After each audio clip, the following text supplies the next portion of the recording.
ठीक है भाई, तो कॉट थीटा जो है वो आपके पास कितना है, 7/8। और ये चीज आपको कैलकुलेट करनी थी, 1 + sin theta, 1 - sin theta, upon में 1 + cos theta and 1 - cos theta. अब जब हम सॉल्यूशन इसका स्टार्ट करें, मैंने आपको बताया था जब कभी भी इस तरीके से कोई ट्रिग्नोमेट्री वैल्यू दे, आप क्या फॉर्म कर सकते हैं इससे, ट्राइंगल।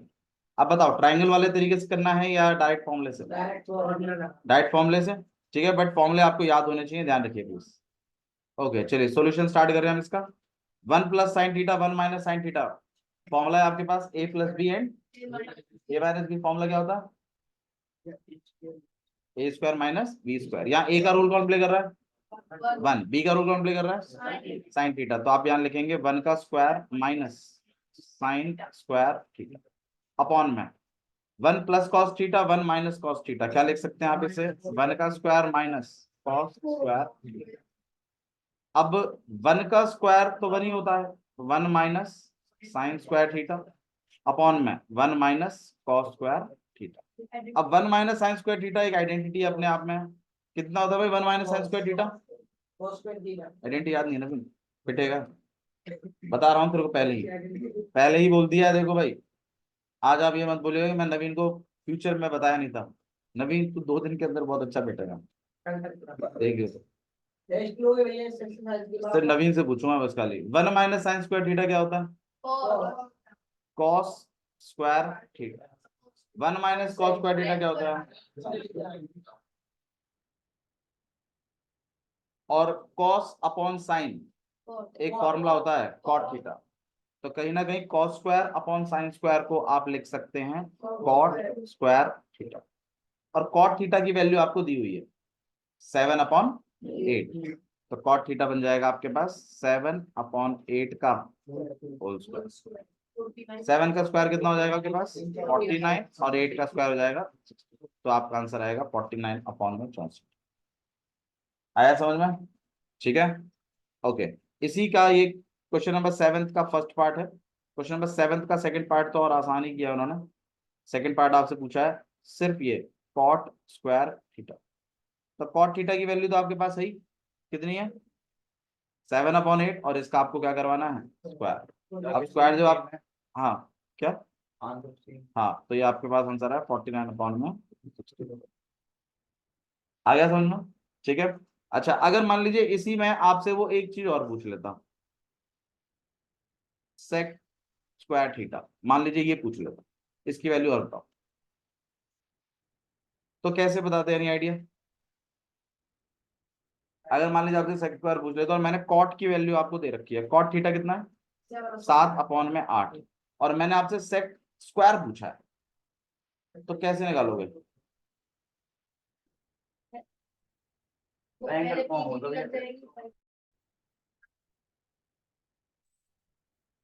ठीक है। एक तरीका तो ये हुआ, दूसरा तरीका क्या होता है वो सुनो। कॉट थीटा से किसका जुगाड़ हो सकता है, टेन थीटा। कैसे, उल्टा होता है। तो मतलब कॉट थीटा अगर 7/8 है, तो टेन थीटा में निकाल सकता हूँ कितना, 8/7, रेसिप्रोकल कर, सही है। अच्छा, टेन से सेक का रास्ता खुलता है, टेन और सेक के बीच में रिलेशनशिप है। टेन से sec², sec² से 10 फॉर्मूला है, इसीलिए तो फॉर्मूले याद कराए हैं भाई। 10² से sec² लिखवाना है, तो आपके पास एक फॉर्मूला है ये वाला, sec²थीटा बराबर होता है 1 + 10² थीटा के। इसीलिए मैंने कहा था इन फॉर्मूलों को ऐसे याद करना जैसे मैं कह रहा हूँ। अब जरूरत पड़ी तो आप बता नहीं पाए, तो फायदा ही क्या हुआ उन फॉर्मूलों को याद करने का। जब जरूरत के टाइम पर कोई चीज काम ही नहीं आई, तो उस चीज के होने का फायदा ही क्या है। ओमकार तेरा रोज कैसे कॉल आ रहा है भाई, घर वाले इतना क्यों मिस करते हैं आपको। वेट करो। हाँ भाई, तो मैं ये कह रहा हूँ आपको मैंने टेन थीटा की वैल्यू दी, अब मैं आपसे पूछ रहा हूँ sec² निकाल दूं, तो आप ये भी नहीं बता पा रहे कि कौन सा फॉर्मूला लगेगा, क्योंकि आपको कनेक्शन ही नहीं पता। चीजों को याद किया है उसको उसी तरीके से याद रखिए, तभी काम आएंगी, तभी आपके फुल मार्क्स आएंगे। वरना वही 60-70 नंबर आएंगे 100 में से। फॉर्मूले जो सिखाए गए हैं, जिस तरह से सिखाए गए हैं, उनको वैसे ही याद करिए अगर फुल लाने हैं तो। और अगर वही 60-70 में खुश हो तो बता दो पहले, फिर मैं भी जोर मारना बंद करूं। कॉट से किसका जुगाड़ हो सकता है? 10 का। और 10 से सेक स्क्वायर का रास्ता खुलता है, क्योंकि 10 और सेक के बीच में रिलेशनशिप है, एक फॉर्मूला है। सेक स्क्वायर थीटा को लिखते हैं 1 + tan² थीटा। अब अगर मैं 10 की जगह वैल्यू डाल दूं 8/7 का स्क्वायर, सही है ना आदित्य? और अब हम इसको अगर सॉल्व करें, 8 का स्क्वायर कितना हो जाएगा? 64/49। फिर आप यहाँ पे एलसीएम पिक करोगे, 49 यहाँ हो जाएगा 49 + 64, यहाँ पे आपके पास सेक स्क्वायर है। फिर क्या करेंगे आप? सेक स्क्वायर थीटा यहाँ पे आ जाएगा 49 प्लस करोगे 113, और फिर आप सेक थीटा को अकेला, वैसे सेक स्क्वायर थीटा की वैल्यू पूछी तो यही है सेक स्क्वायर। बोलो ठीक है, समझ में आया? तो इन सब चीजों को ध्यान रखिए, मुझे चाहिए ये सब चीजें, कनेक्शन चाहिए प्रॉपर, ठीक है? तब है कुछ फायदा करने का, वरना कोई फायदा नहीं है। चलिए नेक्स्ट पार्ट पे देख रहे हैं हम लोग। Question number 8। क्वेश्चन नंबर 8 में लिखा है कि इफ 3 cot A = में 4, तो चेक करो, चेक करिए कि 1 + 1 माइनस tan² A अपॉन में 1 + tan² A बराबर होगा cos² A माइनस sin²A। ये चेक करना है। पहले मुझे एक बात बताओ, इससे क्या फॉर्म हो सकता है? बन सकता है ना ट्राइंगल। ट्राइंगल बनाने के बाद आपको तीसरी साइड निकाल लेनी है, तो तीनों साइडें पता चल गई। फिर जहां जहां साइन की वैल्यू पूछी है वहां तो साइन की वैल्यू डाल देना, जहां कॉस की पूछी है वहां कॉस की, जहां टेन की पूछी है वहां टेन की। और LHS इक्वल टू क्या करा दीजिएगा? फटाफट करा दो, करो। ट्राइंगल बनाओ पहले इसका फटाफट। ध्यान दे लो भाई, कैसे कैसे करना है। सबसे पहले मैंने बताया था इससे क्या फॉर्म हो सकता है, ट्राइंगल। आइए ट्राइंगल फॉर्म करते हैं। कॉट ए इक्वल टू में 4/3, सही है। और मैंने कहा था जैसे ही आप इसको लिखेंगे आप तुरंत ट्राइंगल फॉर्म करेंगे। आइए ट्राइंगल फॉर्म कर देते हैं। तो यहाँ ए है, ये बी है, और ये सी है। मैंने आपको कहा था ए को नीचे ही रखिए, जिससे परपेंडिकुलर बेस में कंफ्यूजन ना हो। बेवजह का ए ऊपर लिख रहे हैं, बेवजह, कोई तुक ही नहीं है। ए को ऊपर रख लेंगे, ए नीचे रखिए, ए क्लियर कट रहेगा। राइट एंगल ट्राइंगल देख रहा हूं मैं, बच्चे ऐसा बना रहे हैं राइट एंगल ट्राइंगल। भैया राइट एंगल ट्राइंगल ऐसा तो नहीं होता यार, ऐसा बनाते हैं राइट एंगल ट्राइंगल, और फिर यहाँ 90 बना देते हैं मेरी जान को। मतलब आप लोगों से प्रॉपर राइट एंगल ट्राइंगल नहीं बनाया जा रहा है।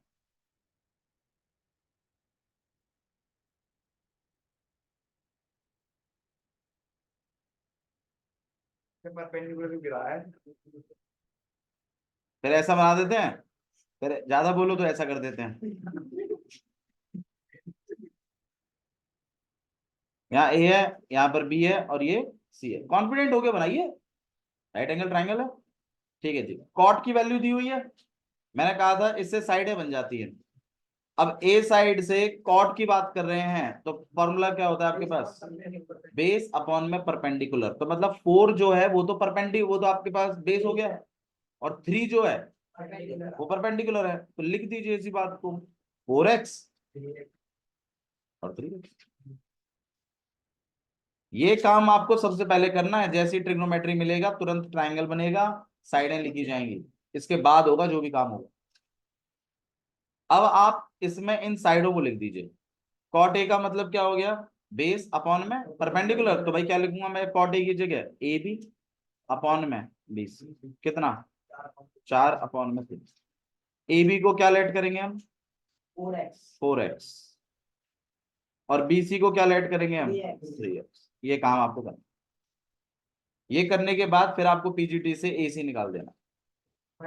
बताओ भाई कैसे निकालेंगे? बिल्कुल, ए सी का square equal to A B का square and plus B C का स्क्वायर, और यहाँ पर है पीजीटी। ए सी का स्क्वायर तो हम निकाल ही रहे हैं। ए बी का स्क्वायर मतलब 4x का स्क्वायर, बी सी का स्क्वायर मतलब 3x का, 4x का स्क्वायर मतलब 16x स्क्वायर, 3x स्क्वायर मतलब 9x स्क्वायर। यहाँ ए सी का स्क्वायर चल ही रहा है। फिर इसके बाद है आपके पास ए सी का स्क्वायर हम कैलकुलेट कर रहे हैं, प्लस करेंगे 25x स्क्वायर। ए सी को अकेला कर दिया, अंडर रूट के ऊपर 25x स्क्वायर, रूट दोनों को मिला, यहाँ हो गया 5 और यहाँ हो गया x, तो ए सी की वैल्यू कितनी आ गई? 5x। तो ये वाली वैल्यू आपको यहाँ देनी।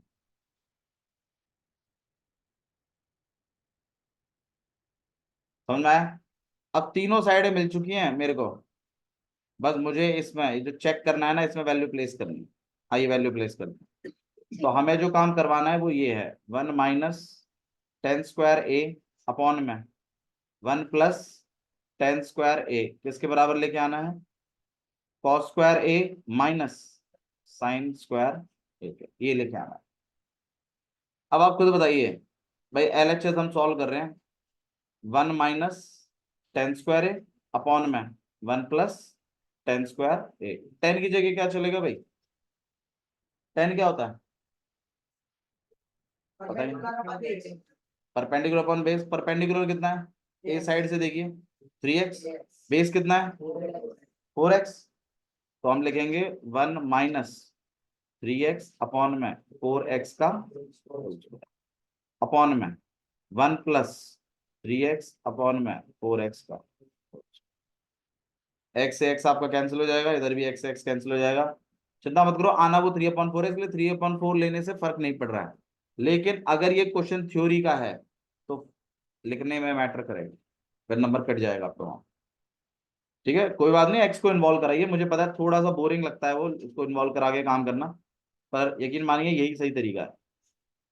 1 + 9 अपॉन में 16, फिर आप ऊपर में एलसीएम पिक कर लेंगे 16, 16 - 9, फिर यहाँ बड़ी वाली लाइन, फिर यहाँ पे फिर 16, 16 + 9, 16 से 16 कैंसिल हो गया, 16 - 9 7, और यहाँ 16 + 9 25, तो आंसर आएगा आपका 7/में। ये एलएचएस की वैल्यू आई है। ऐसे ही आरएचएस की अगर हम बात करें, तो जो आरएचएस आपका चलेगा, ठीक है, वो आपके पास cos² a माइनस sin² है। अब ए साइड से देखिए cos क्या होता है? बेस अपॉन में हाइपोटेनस। बेस का रोल कौन प्ले कर रहा है? 4x। हाइपोटेनस का रोल प्ले कौन कर रहा है? 5x का होल स्क्वायर। साइन क्या होता है भाई? परपेंडिकुलर, परपेंडिकुलर कितना है? 3x। हाइपोटेनस कितना है? 5x का होल स्क्वायर। x से x कैंसिल हो गया, x से x कैंसिल हो गया, यहाँ पे आप करेंगे, यहाँ पे 16/25, यहाँ पे 9/25, यहाँ पे आप 25 का एलसीएम ले लेंगे, 16 - 9 दिस गोना बी 7/25। तो आपका एलएचएस किसके बराबर है? आरएचएस। आया? इस तरीके से आपको करना है। मतलब बात यहाँ पर देखो, अगर आपने गौर किया हो, सिखा वो अभी भी आपको एक ही चीज रहा है कि इस चीज से क्या फॉर्म हो सकता है? ट्राइंगल। बस दो ही कंसेप्ट सिखाया है उसने आपको अभी तक, कि या तो ट्राइंगल देगा, और ट्राइंगल नहीं देगा तो ट्रिग्नोमेट्री की एक वैल्यू देगा, तो ट्रिग्नोमेट्री की वैल्यू से भी क्या फॉर्म हो सकता है? ट्राइंगल। बस अभी तक आपको पहले एक्सरसाइज में इससे ज्यादा उसने कुछ सिखाया नहीं है, और आपको साइडों के रेशियो मेंटेन करने के लिए कह रहा है। शुरू करें आगे? और चलिए देखिए आगे, देखिए क्वेश्चन में क्या लिखा हुआ है। क्वेश्चन नंबर इवन 9 भी आपको यही बात सिखा रहा है। देखिए इस बार थोड़ा सा फास्ट करिएगा प्लीज, मेरी उम्मीद है कि आप लोग कर पाएंगे। In triangle A B C, right angle at B, if 10a equal to में 1/√3, find the value, find the value of. सबसे पहला पॉइंट है sine A cos C plus cos A sine C, इसकी वैल्यू कैलकुलेट करनी है हमें। ठीक है, यहाँ ध्यान रखिएगा 10 करके दिया हुआ है, इससे क्या बनाएंगे आप, एक ट्राइंगल। फटाफट बना दीजिए। और दूसरे वाले में आपको बोला है फाइंड करने के लिए,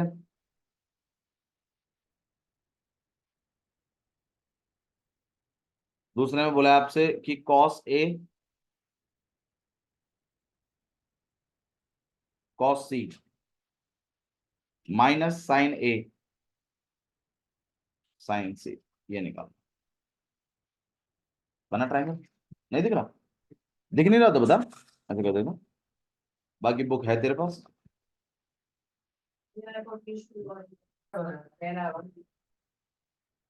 कर कर बैठ।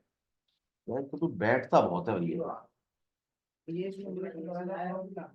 और साइन ए यहाँ पे तो देख के लगा, साइन ए। हाँ, अब परपेंडिकुलर कितना है आपके पास, 1x। हाइपोटेन्यूज कितना है, 2x। हाँ भाई, तो सबसे पहले आप क्या फॉर्म करेंगे, ट्राइंगल, है ना। ट्राइंगल तो बना दिया होगा आप लोगों ने। सबसे पहले जैसे ही आपको कोई ट्रिग्नोमेट्री की वैल्यू देता है, जैसे इस केस में हमें मिला था 10a 1/√3, और राइट एंगल उसने बोला था, राइट एंगल कहां पर है भाई, कुछ बताया था उसने, राइट एंगल बी पर। तो सबसे पहला काम ये मिलते ही आपको तुरंत राइट एंगल ट्राइंगल बनाना है, और वो प्रॉपर राइट एंगल ट्राइंगल जैसा हो। तो बी पे आपके पास राइट एंगल ट्राइंगल बन रहा है, ए की बात ही चल रही है, तो ए को मैं आपको सजेस्ट करूंगा नीचे ही लिखो, और सी। ठीक है, और 10a के हिसाब से फिर इसकी साइडों के नाम लीजिए। अब आप बताइए 10a में क्या होता है, परपेंडिकुलर अपॉन में बेस। तो ए साइड से देखे तो परपेंडिकुलर का काम कौन कर रहा है, बीसी। तो भाई ये हो जाएगा आपका 1x, और बेस का काम कौन कर रहा है, ए बी। तो यहाँ हो जाएगा √3x। ठीक है, मैं डाल दूं। कर दिया। और फिर हमें तीसरी साइड निकालनी पड़ेगी। तो चलिए यहाँ पर बना लेते हैं, मतलब ये ट्राइंगल आपको फॉर्म करना है इसी से ही, और इतना काम करने के बाद फिर वापस आना है। ठीक है, सॉल्यूशन स्टार्ट आपका हो चुका है। 10a को फिर लिखिए शब्दों के हिसाब से, BC अपॉन में AB, और यहाँ हो जाएगा 1/√3। फिर आप इसमें लेट करते हैं कि भाई BC कितना लेट किया हमने, 1x या x जो भी आप करते हो, और AB कितना लेट किया है, √3x। फिर उसके बाद आप PGT जाके तीसरी साइड निकालते हैं। हाँ भाई, PGT क्या कहेगी, AC का स्क्वायर इक्वल टू AB का स्क्वायर एंड प्लस BC का स्क्वायर, और ये आपके पास PGT है। अब AC का स्क्वायर तो हमें निकालना है। AB कितना हो गया आपके पास, 1x का, अरे सॉरी AB नहीं, हाँ √3x का, और BC कितना हो गया आपके पास, 1x का। ठीक है, अब यहाँ पे √3x का स्क्वायर मतलब 3x square plus 1x square, कितना हो जाएगा आपके पास, AC का स्क्वायर इक्वल टू 4x का square. AC equal to √4x square, √4x मतलब 2x, तो AC की वैल्यू निकलेगा, और तीसरी साइड आपकी निकल गई। अब जो जो पूछा था बस वही तो कैलकुलेट करना है। पूछा क्या क्या है वो और बता दो। साइन ए साइन सी, बिल्कुल आपसे पूछा है साइन ए साइन सी प्लस, अच्छा ऐसे पूछ रहे हो क्या यार, जो ए लिखा है वो बता दो यार, sign A cos C cos A sine सी, ये बात आपसे पूछी गई है। अब आप खुद देखिए, साइन ए जो है ए साइड से देखना है ना, साइन क्या होता है, परपेंडिकुलर अपॉन में, इसलिए मैंने कहा था इस चीज में महारत हासिल रखना, क्योंकि अगर एक भी गलत हो गया तो गलत है फिर सब। तो साइन की अगर बात करें तो परपेंडिकुलर अपॉन में हाइपोटेन्यूज होता है, ए साइड से देख रहे हैं तो परपेंडिकुलर 1x है और हाइपोटेन्यूज 2x। तो डायरेक्ट वैल्यू लिख दीजिए, कोई दिक्कत नहीं है, 1x अपॉन में 2x। कॉस सी कितना होता है भाई, सी साइड से देखना है। बेस अपॉन हाइपोटेन्यूज, अब सी साइड से अगर हम देखें तो बेस का रोल कौन प्ले कर रहा है, 1x। हाँ भाई, √3 × 3, √3 × √3, और 2 × 2, हाँ बीच में किसका आएगा, प्लस। तो ये आपके पास हो जाएगा 4, और यहाँ पे आ जाएगा आपके पास 1 + 3 और यहाँ आ जाएगा 4/4 और ये काट पीट के आ जाएगा 1। 0 तो नहीं आएगा ना? ठीक है, तो इसका आंसर कितना है? 0 कौन बोले? ठीक, समझ में आ गया कैसे करना है? ठीक है, चलिए नेक्स्ट वाला देख लेते हैं। ठीक है, नहीं वो आप कर लेंगे। क्वेश्चन नंबर 10 की बात कर लेते हैं हम लोग। हम आज ये एक्सरसाइज वाइंड अप करनी है पूरी की पूरी। देखिए question number 10 CBSE exam point of view से बहुत इंपॉर्टेंट है। ये क्वेश्चन उनका फेवरेट है, वो ये पूछते ही लगभग 2 नंबर में वो इस क्वेश्चन को डालते हैं। तो in triangle P Q R right angled at Q, P R plus Q R equal to में 25 and P Q equal to में 5। Determine the value of sine P cos P and tan P. ये है question. बोला है एक right angle triangle है आपके पास P Q are, और राइट एंगल कहाँ बन रहा है? फटाफट राइट एंगल ट्राइंगल बना लीजिए।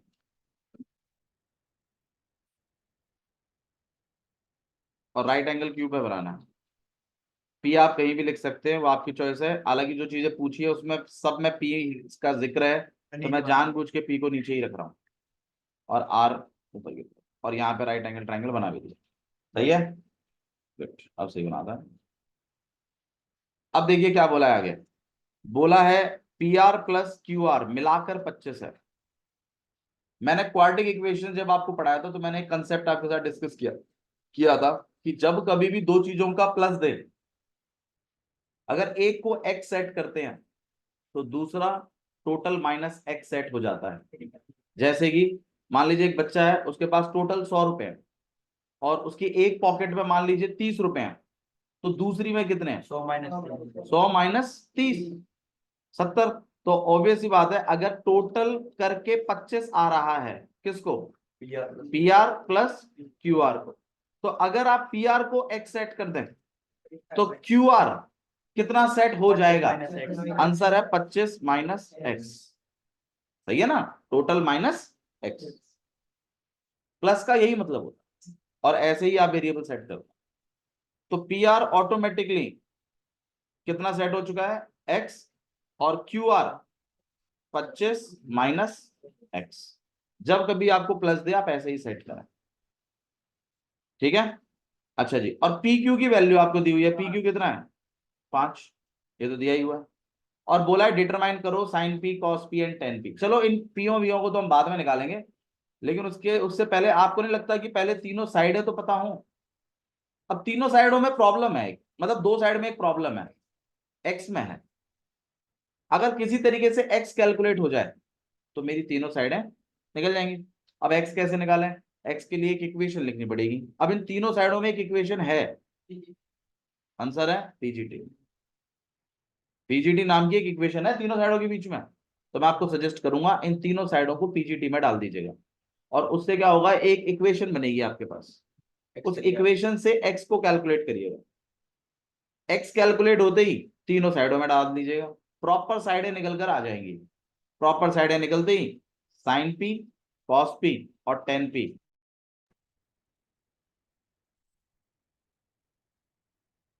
ठीक है, कुछ इस तरीके से थोड़ा सा लिख के देखना, तब बनेगी। जैसे मैंने जानबूझ के एक साइड आपको एक्सलेट करवाई, दूसरी 25 - x होगी, तीसरा 5 था ही। मैंने दोनों तीनों के बीच में क्या लगा दिया? पीजीटी। एक्स की वैल्यू निकल गई।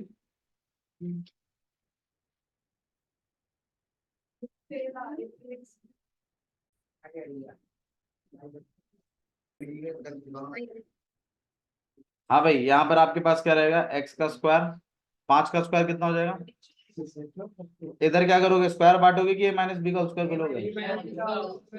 धन्यवाद, इसने भी बांट दिया। 25 का स्क्वायर, फिर एक्स का स्क्वायर, फिर -2 इंटू में 25 इंटू में एक्स। सही है ना? -2 ए भी। तो यहाँ हो जाएगा आपके पास एक्स का स्क्वायर, यहाँ पे 25, यहाँ पर 625, यहाँ पर एक्स स्क्वायर और यहाँ 50x। इस एक्स स्क्वायर से एक एक्स स्क्वायर तो ये चला गया, 25 प्लस 625, 650। ये 50x को हम उधर भेज रहे हैं और यहाँ हो जाएगा 650। एक्स को अकेला कर दिया, 650 डिवाइडेड बाय में 50, तो एक्स की वैल्यू कितनी होगी आपके पास 13। एक्स की 13 आते ही तीनों साइडें क्लियर हो जाएंगी अब आपको कि ये साइड है 13 और ये है 25 माइनस 13 मतलब 12 और ये 5 है। और जब तीनों साइडें निकल ही गई तो अब तो कुछ भी पूछने दो उसको। आपसे उसने पूछा ही क्या है, साइन पी कॉस पी और टेन पी। तो अब आप ही बता दीजिए पी साइड से देख के, परपेंडिकुलर अपॉन में हाइपोटेन्यूज, तो मतलब 12 अपॉन में, और कॉस पी आपसे पूछा है तो 5 अपॉन में 13, और 10 भी पूछा है तो 12 अपॉन में 5, नहीं 5 है 12 अपॉन, तो ये आपके पास आया। ठीक है, अच्छा जी। अब एक काम और कर लीजिए आप लोग, मैंने आपको कुछ मतलब ट्रिग्नोस बताए हुए थे, साइन, एक तो SIN, तो इसका पूरा नाम लिख लीजिए SINE, साइन, इसका पूरा नाम। ये शॉर्ट फॉर्म है, एब्रीवेशन है ये फुल फॉर्म्स है, पूछ लेते हैं एक नंबर में, कभी कभी पूछ लेते हैं, और वो भी कॉस और कॉसेक में पूछते हैं ज्यादा, तो ध्यान रखिएगा। ऐसे ही कॉस का पूरा नाम है को सीकेंट, सॉरी को सीकेंट नहीं, sorry sorry sorry my bad, को साइन है, क्या बोलते हैं इसको, को साइन। ठीक है, नेक्स्ट है कॉसेक, ये चलो एक काम करते हैं, पहले मेन ट्रिग्नोस के लिख लेते हैं। टेन, इसको बोलते हैं टेंजेंट। ठीक है, अच्छा जी। नेक्स्ट है आपके पास कॉसेक, रेसिप्रोकल साइड में लिख रहा हूं मैं उनके, इसको बोलते हैं को सीकेंट। नेक्स्ट है सेक, जिसे आप बोलते हैं सीकेंट। और लास्ट है आपके पास कॉट, जिसे आप बोलते हैं को टेंजेंट। तो ये आपके पास 6 हैं। ठीक है, जो आपको याद रखने हैं, और ट्रू फॉल्स और डिस्कस कर देते हैं इनके। ट्रू फॉल्स, ट्रू फॉल्स, कुछ ट्रू फॉल्स है, इनको डिस्कस कर लेते हैं हम, ये भी आपके कंसेप्ट इंप्रूव करेंगे। देखिए, सबसे पहला है the value of 10A, the value of 10A is always less than 1। अब आप बताइए ये स्टेटमेंट सही है कि गलत है? गलत है। ये स्टेटमेंट आपकी सही नहीं है, ये स्टेटमेंट आपकी फॉल्स है, क्योंकि 10 की वैल्यू आपने देखी है 0 से लेकर कहां तक जाती है, इन्फिनिटी तक, तो वैल्यू बढ़ती है, और 145 तक तो 1 रहती है, उससे आगे फिर और बढ़ जाती है और इन्फिनिटी तक चली जाती है। तो 10A की वैल्यू हमेशा 1 से कम रहेगी, ये बात गलत है। अच्छा, हमेशा 1 से बड़ी रहेगी, ये बात, ये भी गलत है, क्योंकि 45 से नीचे जब रहती है तो मतलब 0 पे भी रहती है कभी तो ये वाली बात बिल्कुल आपकी गलत है कि भाई 10A की वैल्यू, हालांकि हम इस पर जिक्र करेंगे और भी, चिंता मत करिए, अभी फिलहाल के लिए हम इस पे ही बात कर रहे हैं। नेक्स्ट, अच्छा मुझे एक बात बताओ, एक राइट एंगल ट्राइंगल में सबसे बड़ी साइड कौन सी होती है, हाइपोटेन्यूज, सही है, और फिर सेकंड नंबर पे कौन सी होती है, ना भैया, ऐसे ही हो सकती है, पर मतलब हाइपोटेन्यूज सबसे बड़ी होती है, ये बात कंफर्म है। अब आप इस चीज में गौर करो, ये हाइपोटेन्यूज है, ये सबसे बड़ी साइड है, इस केस में आप बेस को बड़ा बता रहे हो और परपेंडिकुलर को छोटा बता रहे हो। लेकिन अगर ऐसा राइट एंगल ट्राइंगल, तो इस केस में परपेंडिकुलर लेकिन हाइपोटेन्यूज आज भी सबसे बड़ी है, और ये बेस, तो मतलब लार्जेस्ट साइड तो हाइपोटेन्यूज है, इसमें तो कोई डाउट है ही नहीं, लेकिन परपेंडिकुलर बेस की हाइटों पे कोई जिक्र नहीं, मैं ये क्यों बता रहा हूं आपको, क्योंकि परपेंडिकुलर बेस में से कोई भी बड़ा कोई भी छोटा हो सकता है। शौर्य, क्यों जाते जाते मतलब मरम्मत चाहते हो? मैं सोच रहा हूँ नहीं मारो तुम्हें, पर अगर चाहते हो तो कर देंगे उस खेल को भी। हाँ भाई, तो यहाँ पे हाइपोटेन्यूज है आपके पास, तो परपेंडिकुलर है बेस है। इससे आपको ये जानने को मिला कि परपेंडिकुलर बेस में लेंथ वाइज कोई बात कही नहीं जा सकती, लेकिन हाँ हाइपोटेन्यूज सबसे बड़ी है। ये बात कंफर्म है। चलो अब मैं आपको कुछ चीजें और बता देता हूँ। देखो,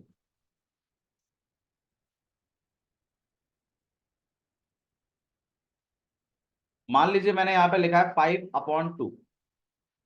मुझे बस ये बताइए क्या ये नंबर लेस देन 1 है या नहीं है। लेस देन 1 वाले जो नंबर होते हैं ना, उनकी खासियत क्या होती है ये सुनो। उनका डिनोमिनेटर जो है वो बड़ा होता है और न्यूमरेटर छोटा होता है। एग्जाम्पल के तौर पर जो नंबर 1 से कम होते हैं, नेगेटिव नंबरों की बात नहीं कर रहा मैं, 1 से छोटे जो होते हैं बस। नेगेटिव वालों में तो प्रॉपर नेगेटिव दिखाई देगा, लेकिन 1 से जो छोटे होते हैं अगर वो फ्रैक्शन में है तो जस्ट देख के ही आप बता सकते हैं कि यार ये तो लेस देन 1 होगा। एग्जाम्पल के तौर पर जैसे मान लीजिए 3/7 है, क्या ये नंबर लेस देन 1 होगा या नहीं होगा? आंसर है बिल्कुल होगा। आप चाहो तो डिवाइड करके भी देख लो, 7 से जब आप 3 को काटोगे तो 0 पॉइंट समथिंग पे कटेगा, है ना, प्रॉपर नहीं जाएगा ना पहले बार पे। तो ऐसे केस में डिनोमिनेटर बड़े होते हैं, न्यूमरेटर छोटे होते हैं। प्रॉपर लॉजिक बनेगा, इस कंसेप्ट का ध्यान रखिएगा। अच्छा जी, मोर देन 1 जो होते हैं, मोर देन 1, उनमें भी न्यूमरेटर डिनोमिनेटर चलता है, लेकिन न्यूमरेटर जो होता है वो बड़ा होता है और डिनोमिनेटर छोटा होता है। सही है, ये बात आपको समझ में आई? ठीक है, अब जब आप इस 3 से 7 को डिवाइड करेंगे तो पक्का ये 1 से ज्यादा ही आएगा, मतलब 2 पॉइंट समथिंग कुछ है। तो अब इससे आपको बस ये ध्यान रखना है कि अगर ऊपर वाला छोटा है तो नंबर लेस देन 1 है, और अगर ऊपर वाला बड़ा है तो नंबर 1 से बड़ा है। सही है। अच्छा जी, साइन थीटा में रेशो क्या होता है ये और बताओ। साइन थीटा में, साइन थीटा में रेशो होता है परपेंडिकुलर अपॉन में हाइपोटेन्यूस, और आपने अभी अभी पढ़ा है कि हाइपोटेन्यूस सबसे बड़ी साइड होती है। तो अब आप मुझे बताइए साइन थीटा की वैल्यू हमेशा लेस देन 1 होगी या नहीं होगी? होगी ना, क्योंकि हाइपोटेन्यूस सबसे बड़ा है, तो बड़ी साइड नीचे में आ रही है, तो परपेंडिकुलर तो हर केस में हाइपोटेन्यूस से कैसा रहेगा? छोटा ही रहे। इसलिए साइन थीटा की वैल्यू कभी भी 1 से ज्यादा नहीं आती। और आप उसकी वैल्यू भी देखते हैं, 0 से शुरू होती है और 1 पे खत्म हो जाती है, 1 से आगे नहीं है वैल्यू। जबकि टेन थीटा के केस में आप 0 से लेके इन्फिनिटी चले जाते हैं। मैं इसी चीज की बात कर रहा हूं आपसे। अब कॉस थीटा के बारे में क्या जिक्र है आपका? बेस अपॉन में हाइपोटेन्यूस। अब आप बताइए ये वैल्यू लेस देन 1 होगी या नहीं होगी? ये भी हमेशा लेस देन 1 होगी, क्योंकि हाइपोटेन्यूस भैया सबसे बड़ा है भैया, बट 1 तो चली जाती है। तो इस केस में तो भैया बेस और हाइपोटेन्यूस को बराबर हो जाना चाहिए, तभी तो 1 जा रही है। एक्चुअली 1 नहीं होती, but it is very close to 1, मतलब 0.999999, it is very close to 1। तो वो उतना लिखने की जगह वो 1 लिख देते हैं, बट एक्चुअल में वो 1 नहीं है। आप खुद सोचिए ना, बेस और हाइपोटेन्यूस बराबर थोड़ी हो सकते हैं, हाइपोटेन्यूस सबसे बड़ी साइड है।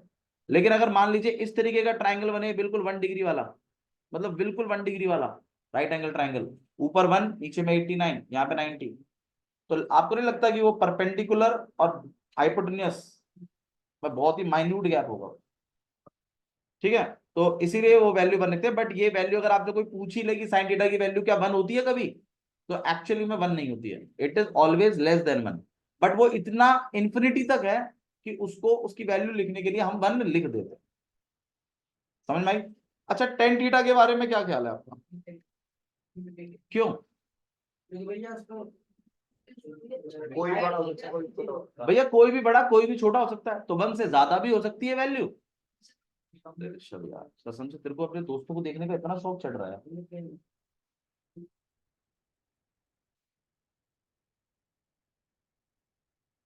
इतना बेकार पढ़ा रहा हूँ, तो बिल्कुल ध्यान नहीं है सर। परपेंडिकुलर अपॉन में बेस, और इसकी वैल्यू के बारे में आप कोई कुछ कह नहीं सकते, क्योंकि परपेंडिकुलर बेस में से कौन बड़ा होगा कौन छोटा होगा इस पर कोई जिक्र नहीं है। मैंने दोनों तरीके के ट्रायंगल आपको बना के दिखाया। मुझे बस एक चीज और समझा दो, सेक थीटा में क्या होगा? सेक थीटा लेस देन 1 होगा, ग्रेटर देन 1 होगा, क्योंकि हाइपोटेन्यूज ऊपर होता है और बेस नीचे। इस बार हाइपोटेन्यूज ऊपर है तो बड़ी वाली साइड ऊपर है, तो इस केस में हमेशा ग्रेटर देन 1 होगा। मेरी बात समझ में आई? अच्छा, अब मैं आप लोगों से जस्ट एक चीज पूछता हूं, सेक थीटा की वैल्यू अगर मैं कहूं आपसे 2/3 है किसी थीटा पर, ये बात सही है कि गलत है? आपको क्या लगता है, क्या सेक थीटा की वैल्यू 2/3 हो सकती है? आंसर है कभी नहीं हो सकती, क्योंकि सेक थीटा के हिसाब से ऊपर हाइपोटेन्यूज होना चाहिए और नीचे बेस होना चाहिए। हाइपोटेन्यूज 2 बेस 3 ये नामुमकिन है। हाँ 3/2 हो सकती है क्या? हाँ ये अलाउड। ठीक है, इसी पे उन्होंने आपको पूछे है ट्रू फॉल्स। अब आप बताइए, सेक ए 12/5 हो सकता है या नहीं हो सकता? आंसर है यस, बिल्कुल हो सकता है, क्योंकि हाइपोटेन्यूज ऊपर है और बेस नीचे है, तो सही है। अच्छा 5/12 हो सकता है? 5/12 नहीं हो सकता। ठीक है, अच्छा जी, नेक्स्ट, कॉस का फुल फॉर्म कोसीकेंट होता है, ये बात सही है गलत है? आंसर है गलत, यही गलती करते हैं, यही एक ट्रू फॉल्स है जो गलत होता है। कॉसेक का फुल फॉर्म है कोसीकेंट, कॉस का फुल फॉर्म कोसाइन है, इसको याद रखिएगा। ठीक है, नेक्स्ट, कॉट ए में कॉट और ए मल्टीप्लाई में है, ये बात सही है कि गलत है? आंसर है ये गलत। मैंने आपको पहले बताया था ट्रिग्नोमेट्री कभी भी अपने एंगल के साथ मल्टीप्लाई का रोल प्ले नहीं करता है, वो उसके साथ जॉइंट है। लास्ट, साइन थीटा 4/3 हो सकता है, ये बात सही है कि गलत है? क्यों? क्योंकि परपेंडिकुलर बड़ा, हाइपोटेन्यूज छोटी, ऐसा नहीं होता। हाँ 3/4 हो सकता है क्या? हाँ ये हो सकता है। अच्छा 4/4 हो सकता है क्या? 4/4 भी नहीं होता। समझ में आया? ठीक है, जा सकते हैं हम लोग।